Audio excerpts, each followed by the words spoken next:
League ഞാൻ മനസ്സിലാക്കുന്നത് ഇത്തവണ ആര്യാടൻ ഷൗക്കത്ത് പരാജയപ്പെട്ടാൽ അതിൻ്റെ പാപഭാരം തങ്ങളുടെ മേൽ വരുമെന്ന് വ്യക്തമായിട്ട് അറിയാവുന്ന പാർട്ടിയാണ് മുസ്ലിം ലീഗ്.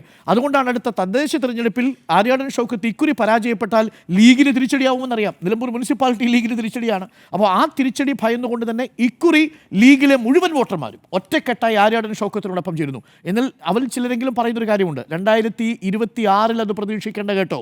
2026 ഇതേ ആര്യാടൻ ഷൗക്കത്താണ് നിൽക്കുന്നതെങ്കിൽ ലീഗിൻ്റെ നിലപാട് ഇതായിരിക്കില്ല എന്ന് പറയുന്നു. കാര്യം ലീഗിന് ഒരിക്കലും മറക്കാൻ കഴിയാത്ത ഒന്നായിരുന്നു ആര്യാടൻ ഷൗക്കത്തെ ഏൽപ്പിച്ച പ്രഹരങ്ങൾ എന്ന് പറയുന്നത്. അത് വളരെ ഭംഗിയോടുകൂടിയാണ് ലീഗ് നേതാക്കൾ അവതരിപ്പിക്കുന്നത്.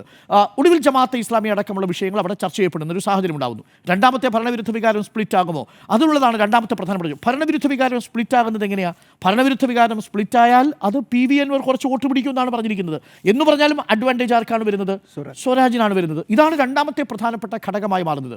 ഇതിനെ മറികടക്കാൻ പോകുന്ന ശക്തി BJPയുടെ സ്ഥാനാർത്ഥിയുടെ സ്റ്റേറ്റ്മെൻറ്റിനില്ല എന്നാണ് ഞാൻ മനസ്സിലാക്കുന്നത്. കാര്യം അവിടെയുള്ളത് 8500 വോട്ടുകളാണ്. പക്ഷേ ആ സ്റ്റേറ്റ്മെൻറ്റ് വളരെ പ്രധാനപ്പെട്ടതാണ്. ഇന്ന് തുറന്നിട്ടിരിക്കുന്ന ഒരു രാഷ്ട്രീയ ചർച്ച തന്നിലേക്ക് വരേണ്ടിയിരുന്ന വോട്ടുകൾ താൻ വിജയിക്കില്ല എന്ന് കണ്ട് മറിച്ച് വോട്ട് കുത്തി, അതാണ് സ്റ്റേറ്റ്മെൻറ്റ്. മറിച്ച് വോട്ട് കുത്തിയിരിക്കുന്നു എന്ന് പറയുമ്പോൾ BJPയിലേക്ക് വരേണ്ടിയിരുന്ന മോഹൻ ജോർജിന് ലഭിക്കേണ്ടിയിരിക്കുന്ന വോട്ടുകൾ UDFിലേക്ക് കുത്തപ്പെട്ടിരിക്കുന്നു എന്നുള്ളതാണ്. അങ്ങനെ ഒരു നീക്കം അവിടെ നടന്നിട്ടുണ്ടോ? അത് നാളെ വോട്ട് റിസൾട്ട് വരുമ്പോൾ മാത്രമേ നമുക്ക് മനസ്സിലാക്കാൻ കഴിയൂ.